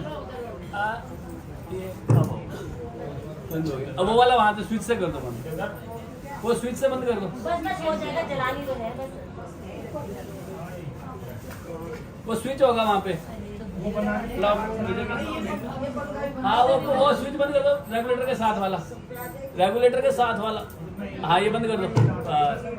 अब एसी वाली हवा है। आरती सतगुरुदेव की कीजिए, तन मन धन सब अर्पण कीजिए।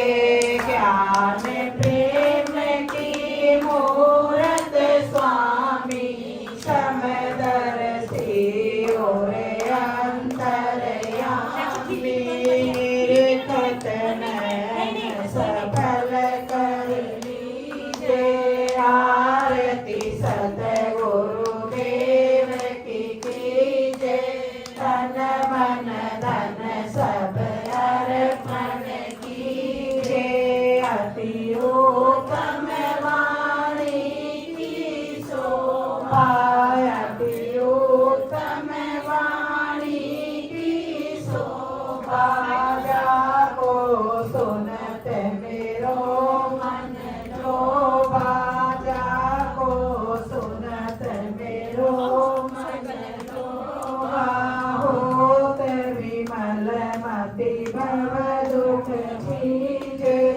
आरती सतगुरुदेव की कीजिए, तन मन धन सब अर्पण कीजिए। राम ब्रह्म गुरु स्तुति गावे, राम ब्रह्म गुरु स्तुति गावे।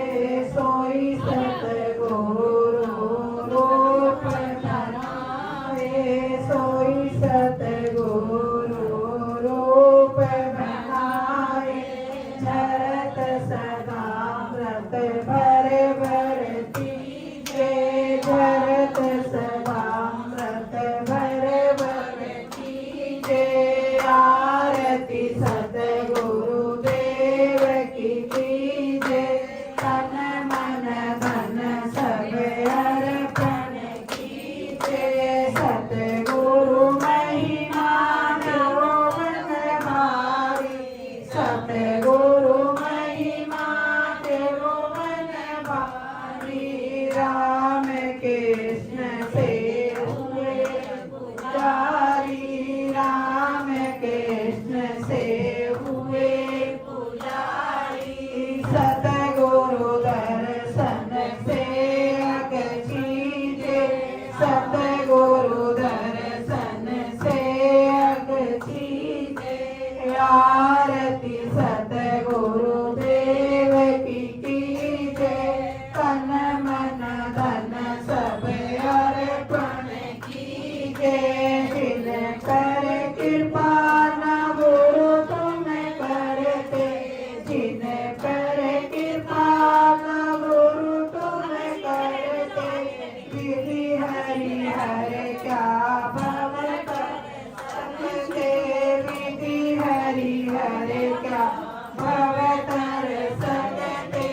अस विचार गुरु दया जो कीजे, अस विचार गुरु दया जो कीजे। आरती सतगुरुदेव की कीजे, तन मन धन सब अर्पण कीजे। तुम तो सतगुरु आदि अनंता, तुम तो सतगुरु आदि अनंता। मरम न जाने कोई भगवंता, मरम न जाने कोई भगवंता। तुम ही मंदिर, तुम ही निर्जन, तुम ही मंदिर, तुम ही गिरजे। आरती सतगुरुदेव की कीजे, तन मन धन सब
सच्चिदानंद भगवान की जय, सतगुरुदेव महाराज की जय, आज के आनंद की जय।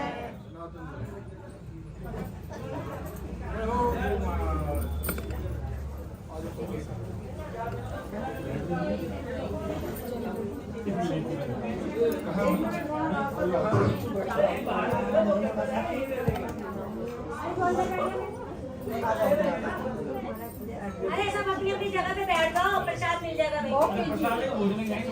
अच्छा अच्छा अबे तेरा वो कहाँ गया, स्टूल उठ गया।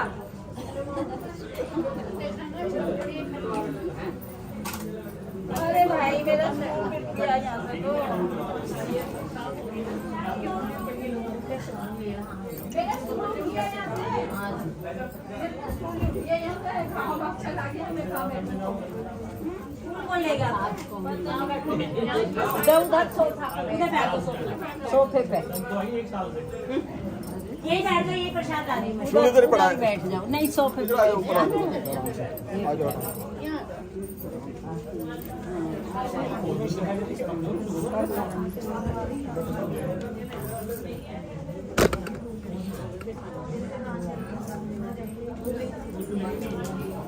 बंद कर दिया नहीं